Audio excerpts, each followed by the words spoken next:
practicando la oración. Este es ya practicando la oración 2. Estuvimos entonces en el tema número 1 el domingo pasado. Y quiero entonces rápidamente ir con ustedes entonces y hacer un pequeño repaso. ¿Cuántos estuvieron el domingo pasado? Levanten su mano. ¿Cuántos sí estuvieron el domingo pasado? Ahora, suena un poquito redundante, pero ¿cuántos de ustedes no pudieron venir a ningún servicio el domingo pasado? Levanten su mano. Ay, qué bien que son pocos. No falten ningún domingo, porque si no se pierden las enseñanzas que están muy buenas y que tienen que ver con nuestro contacto. Entonces, quiero que ustedes, si me pones por favor, si me pones la enseñanza y mi celular, por favor. Gracias. José, si me ayudas con el iPhone. Bueno, el domingo pasado compartí acerca de la importancia que tiene la oración en una forma regular. ¿Se acuerdan? Y dije entonces que la oración debe ser puesta ¿en qué lugar de nuestro tiempo? Dentro de la agenda. Que teníamos que hacer de la oración entonces en ocasiones necesarias, dentro de la agenda. Teníamos que poner el tema de la oración para que no sea algo repentino, espontáneo tan solo, sino que esté dentro de nuestra agenda de cada día. Amén. Y dentro de esa agenda entonces necesitamos nosotros tenerlo como algo importante y especial. Pregúntale a tu vecino cuán importante es Dios para ti. Entonces, si la respuesta es muy importante o si la respuesta es más o menos importante, la verdadera forma que respondemos es en el día a día. ¿Cuánto tiempo especial, personal le damos a Dios de nuestro día a día? ¿Cuánto tiempo le damos? ¿Se han puesto a pensar ustedes? ¿Se han puesto a pensar cuánto tiempo le damos al Señor? A veces 5 minutos o a veces ni 5 minutos para hablar a solas con Él. Entonces, cuando se suman días en los cuales no conversamos con el Señor nuestro Dios, ¿qué sucede? Nosotros perdemos confianza. No es que Dios se aleja de nosotros, sino que a ti te parece que te estás alejando de Dios. Te sientes distanciado de Dios. No es que Dios te dejó. Muchas veces dice las personas, pasé un tiempo difícil y no sentía a Dios, Dios no estaba conmigo. Y esa es una percepción equivocada. La Biblia dice, no temas, porque yo estoy contigo. No te dejaré, no te desampararé. Eso dice la palabra. Entonces, si la palabra dice que Él está con nosotros, Él no está mintiendo.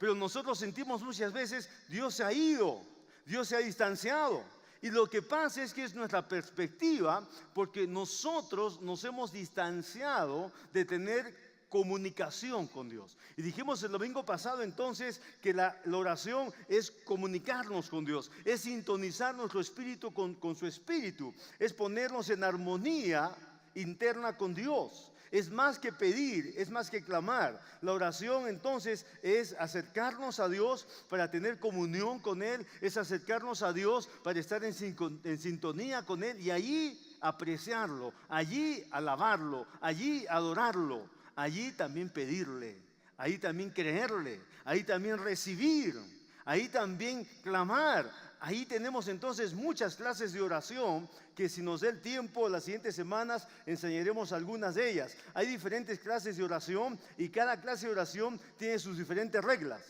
¿Cuántos juegan básquet? Como Juan, por ejemplo. Ahí está Juan, te quedaste en levantar la mano, ¿eh? Pero hay como 4 o 5 basquetbolistas, ¿no? Entonces, cuando juegan básquet, ustedes no entran a la cancha de básquet y el árbitro les va a cobrar con las reglas de voleibol. No funciona, ¿no es cierto? ¿Por qué? Porque el básquetbol tiene sus propias reglas. No, uno no puede practicar un deporte y el referee estar usando otras reglas de otro deporte porque no funciona. No se puede desarrollar ese deporte. Así son las diferentes clases de oración. Jesús enseñó diferentes clases de oración y esas clases diferentes de oración tienen diferentes reglas. diferentes formas de pedir, de creer, de clamar, de recibir, de ayunar, de seguir pidiendo. En otros casos, recibir y seguir dando gracias. Hay diferentes leyes o diferentes formas de orar. ¿Por qué? Porque es una diferente reglamentación para las diferentes clases de oración. Entonces, pero lo importante es que la oración se tiene que hacer. Si tú no te acercas a Dios para orar, entonces vas a sentir que Dios está lejos de ti. Inclusive vas a sentir que Dios se ha olvidado de ti. Te va a parecer que Dios no te ayuda, que Dios no está cerca. Pero ¿cuál es la diferencia entonces? Tú eres el que no lo estás haciendo. Así que dijimos que es importante orar al Señor. Y número uno, entonces, debemos de orar marcando ocasiones determinadas. ¿A qué me refería? Marca cada día en tu agenda un tiempo para orar. ¿Cuántos de ustedes el domingo pasado tomaron una decisión y han decidido orar al Señor con un horario cada día? ¿Lo hacía antes o lo están haciendo ahora? Levanten su mano, bien en alto. Los que tienen un horario para buscar a Dios en oración cada día. Esta enseñanza, gracias, esa enseñanza es buena entonces para el 90%. 85, 90%. Si tú no le das tiempo a tu jefe, si tu jefe te dice, hoy día tenemos una reunión a las 4 de la tarde, quiero que nos sentemos media hora para esa reunión. ¿Y qué pasa si llega a las 4 de la tarde y tú sigues haciendo otra cosa? Y llega a las 6:30 a la hora que sales de trabajar y te vas de tu trabajo y recién saliendo, ya cuando has salido, te acuerdas, uy, mi jefe me dijo que a las 4 tenía que ir a su oficina. ¿Te ha pasado eso alguna vez? Sí, ¿no? Pero muy raro, ¿no? Porque te fuiste a otro trabajo. Te votaron. O tu jefe fue buena gente que te dijo es la última oportunidad que te doy. ¿Por qué? Porque es tu jefe. Si tu jefe te dijo que te esperara a las 4 y él estaba tan ocupado que ni te hizo llamar, pero tú no fuiste a su oficina porque te olvidaste, tú estás en un problema. Porque al día siguiente te tienes que disculpar. Tu jefe puede ser que lo que iban a conversar tú no tenías preparado, no estabas al día, no querías verlo, puede pensar cualquier cosa y lo que pasó es que te olvidaste. Si eso sucedió, tú tienes que explicarle a tu jefe por qué no fuiste y que fue un olvido. Porque es su jefe. ¿Quién es Dios para ti? ¿Cuánto vale Dios para ti? ¿Cuánto importa Dios para ti? No lo decimos ahora, lo decimos en el día a día. En otras palabras, Dios sabe cuán importante Él es para ti. Cuando digo levanten la mano los que tienen un horario para hablar con Dios, 10, 12% levantan la mano. El otro 88% entonces no tienen un horario para hablar con Dios. El domingo pasado enseñamos que David, siendo un rey muy ocupado, Daniel siendo un asesor de palacio y varios otros hombres ocupados, oraban 3 veces al día. La Biblia dice que otros profetas oraban 7 veces al día, cuando tenían una necesidad. Pero ellos oraban, lo que leímos el domingo pasado, 3 veces al día. Dice, por la mañana te buscaré, en la noche te buscaré, y al mediodía, Señor, escucharás mi voz. La gente ocupada. Lo que pasa es que era gente ocupada que tenía marcada una dependencia en su relación con Dios. Ellos habían decidido depender en su vida de Dios por más ocupados que estaban. Alguien dijo que 5 horas de trabajo son muy improductivas en comparación de 4 horas trabajando y 1 hora que hayas estado con Dios. No sé si me explico. De 5 horas de tu vida trabajando, 4 horas de trabajo y 1 que hayas estado con Dios es muchísimo más productivo que 5 horas solamente trabajando. Cuando tú trabajas 2 días, 3 días y no tienes comunión con Dios, no sientes su paz, no sientes su presencia, no sientes su respaldo, no sientes muchas cosas. No quiere decir que no está la paz de Dios contigo, sino que tú no la sientes. No quiere decir que la presencia de Dios no está contigo, sino que tú no la percibes. ¿Por qué? por tu falta de cercanía, de continuidad, de estar en su presencia. Entonces, vimos el domingo pasado que es importante buscar a Dios en una forma regular y que debemos tener en nuestra agenda. Y leímos diferentes pasajes que no los vamos a volver a repetir para seguir avanzando. Y terminamos diciendo entonces que la preocupación y el afán tienen un antídoto y es la oración. Tiene una respuesta y es la oración. Tiene una solución y es la oración. Y dijimos que elegimos vivir estresados o, en cambio, tener una vida de oración. Y que nosotros decidimos. O vamos a vivir en comunión con Dios a través de la oración, o si no hacemos eso, vamos a vivir estresados. Y eso leímos en Filipenses capítulo 4, versículo 6. Un punto 2, que no avancé el domingo pasado, es oramos en ocasiones necesarias. Así como oramos todos los días en un tiempo específico, 10 minutos o 25 minutos o 40 minutos, el tiempo que tú decidas. No lo compares con nadie, es el tiempo que tú has desarrollado con tu Dios. Algunos oran 1 hora, otros oran 1 hora y media, otros 15 minutos. Sencillamente es el tiempo que tú has decidido tener comunión con Dios y tú lo separas. Entonces, aparte de ese tiempo, por supuesto que hay muchos otros momentos en la vida en que somos requeridos a buscar a Dios porque hay una necesidad específica. Una necesidad especial que nos llama a crear una ocasión especial. ¿Por qué? Porque de pronto tu hijo ha tenido un accidente. Tu hijo tuvo un choque en su moto y está en el hospital. Entonces, ¿qué vas a hacer? Tú no estás esperando, me toca orar mañana a las 6 de la mañana. No. Tú sencillamente apenas te avisan que está en el hospital, tú corres al hospital y en el carro o en el taxi estás orando. Y estás clamando a Dios. En el hospital te pones a clamar al Señor. ¿Cuántos han clamado al Señor en un hospital? Por un familiar. Muchos. ¿Cuántos se han arrodillado en un hospital para clamar a Dios y buscar a Dios en un lugar de un hospital por un ser amado, por un familiar, un hermano?